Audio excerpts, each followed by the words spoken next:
Perkenalkan, nama saya Khotijah Arun dari kelas 2A. Saya di sini akan sedikit menjelaskan atau menceritakan tentang Perjanjian Giyanti. Perjanjian Giyanti sendiri lahir atas kesepakatan segitiga politik antara Pakubuwono III, Pangeran Mangkubumi, dan VOC. Nah, pada tanggal 13 Februari 1755 di Desa Janti sebagai tempat untuk pengambilan nama Giyanti sendiri. Sedangkan Perjanjian Giyanti merupakan peredam konflik pasca perpindahan Keraton Kartasura ke Surakarta.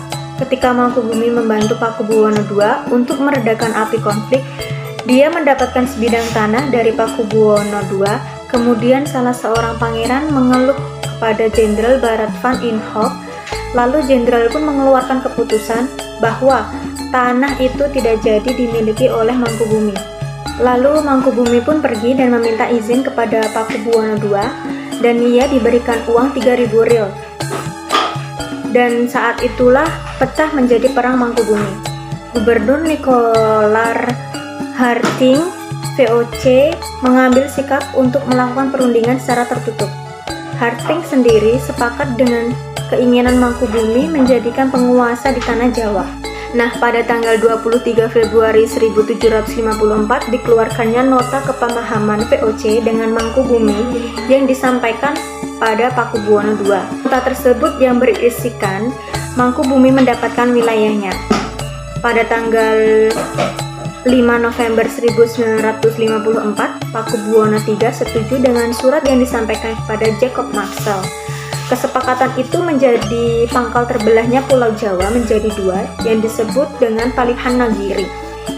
Semenjak saat itu, Mangkubumi naik tahta sejak tanggal 13 Februari 1755 sebagai Sri Sultan Hamengkubuwono I di Yogyakarta dengan gelar Senopati Ingalogo Sayyidin Panotogomo Khalifatullah. Adapun pembagian atribut keraton pada tanggal 15 Februari 1755 yang berupa 1. Keris, yang kedua bahasa, yang ketiga tari.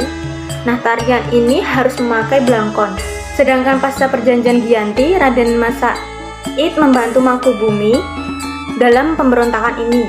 Pangeran Sambernyawa atau dikenal dengan Raden Mas Said menuntut hak yang seharusnya menjadi kekuasaan wilayah mereka. Oke, lanjut. 17 Oktober 1755, Pangeran Sambernyawa ataupun Raden Mas Said berhasil untuk mengalahkan satu kelompok dari VOC. Pada bulan Februari 1756, ia hampir membakar keraton yang baru didirikan di Yogyakarta. Setelah perang, VOC pun mensudahi dengan penandatanganan perjanjian di Salatiga pada tahun 1757.